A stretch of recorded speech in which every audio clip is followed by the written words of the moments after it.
বিকেলবেলা গরম গরম কড়া লিকারের চা কিন্তু দারুণ মজা লাগে, সঙ্গে দুটো টোস্ট বিস্কিট, কথাই নাই, একদম জমে ক্ষীর, এতটা মজা। দারুণভাবে এই চাটি কিভাবে বানালাম সেটি আপনার সঙ্গে শেয়ার করব। চলুন, আমি প্রথমেই ফ্রিজে দুধ নিয়েছি। এটা কিন্তু সহজে ছাড়ে না, অনেক টাইম লাগে। কম সময়ে আমি এভাবে করে ছাড়িয়ে নিয়েছি, গরম দুধ বোতলে দিয়ে, তারপর আবার নতুন করে ঝাঁকিয়ে আবার গরম দুধ বোতলে দিয়ে এভাবে করে কয়েকবার করে ছাড়িয়ে নিয়েছি।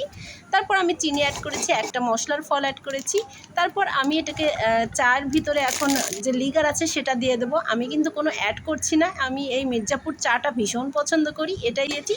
তারপর দেখুন লিগারটা দারুণ এসেছে কালার। আমি টোস্ট বিস্কুট ইউজ করছি, এটাও কিন্তু কোনো অ্যাড নয়, এটা আমি পছন্দ করি বলে দিয়েছি।